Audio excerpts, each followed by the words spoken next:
મહાસંગ્રામની ટોપ 9 ગતિવિધિઓ પર એક નજર। લોકસભા ચૂંટણીના 5મા તબક્કા માટે હવે મતદાન યોજાનારું છે। 8 રાજ્યોની 49 બેઠકો પર થશે મતદાન। 5મા તબક્કાનું મતદાન પૂર્ણ થતાં 428 બેઠકો પર મતદાન પૂર્ણ થઈ જશે। મતદાન પ્રક્રિયા માટે ચૂંટણી પંચ દ્વારા તમામ તૈયારીઓ પૂર્ણ કરી લેવાઈ છે। ઈવીએમ સહિત તમામ સામગ્રીઓ લઈ પોલિંગ એજન્ટ મતદાન કેન્દ્રો પર રવાના થયા છે। મતદાન દરમિયાન કોઈ અનિચ્છનીય બનાવ ન ઘટે તે માટે સુરક્ષા વ્યવસ્થા સઘન કરાઈ। આવતીકાલે 5મા તબક્કા માટે મતદાન યોજાનારું છે અને રાહુલથી લઈને રાજનાથ સહિત 695 ઉમેદવારો ચૂંટણીના મેદાને છે। 5મા તબક્કામાં રાજનાથસિંહ, સ્મૃતિ ઈરાની સહિત મોદી સરકારના મંત્રીઓની વિશ્વસનીયતા દાવ પર છે। રાહુલ ગાંધીથી લઈને પૂર્વ સીએમ ઓમર અબ્દુલ્લા જેવા દિગ્ગજ નેતાઓને લિટમસ ટેસ્ટનો સામનો કરવો પડશે। ચિરાગ પાસવાન, પિયુષ ગોયલ, સાધ્વી નિરંજન જ્યોતિ જેવા નેતાઓનું ભાવિ પણ ઈવીએમમાં કેદ થશે। લખનૌ બેઠક પરથી રાજનાથસિંહ ચૂંટણી લડી રહ્યા છે તો અમેઠીથી સ્મૃતિ ઈરાની, રાયબરેલીથી રાહુલ ગાંધી પણ ચૂંટણી મેદાને છે।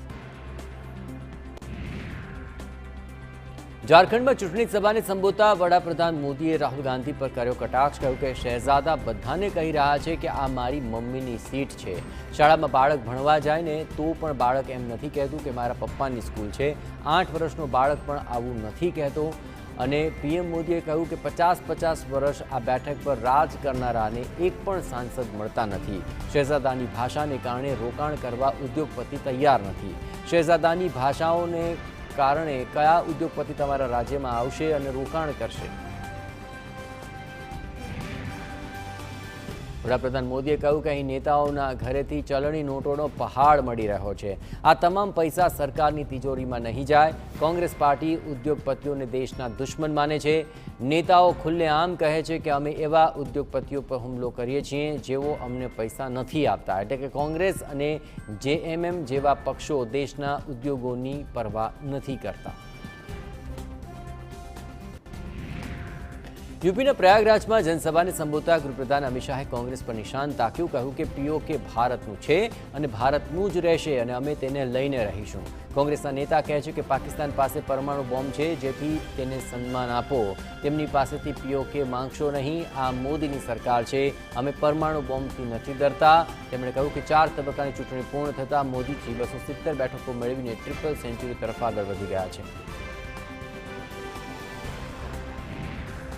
સીએમ મમતા બેનર્જી મુદ્દે કોંગ્રેસમાં શાબ્દિક યુદ્ધ યથાવત। અહીં કોંગ્રેસ અધ્યક્ષ મલ્લિકાર્જુન ખડગેના નિવેદન પર અધીર રંજન ચૌધરીએ પલટવાર। કહ્યું કે તેઓ એવા કોઈ નેતાના પક્ષમાં બોલી શકતા નથી જે રાજ્યમાં રાજકીય રીતે તેમને અને તેમની પાર્ટીને ખતમ કરવા માંગે છે।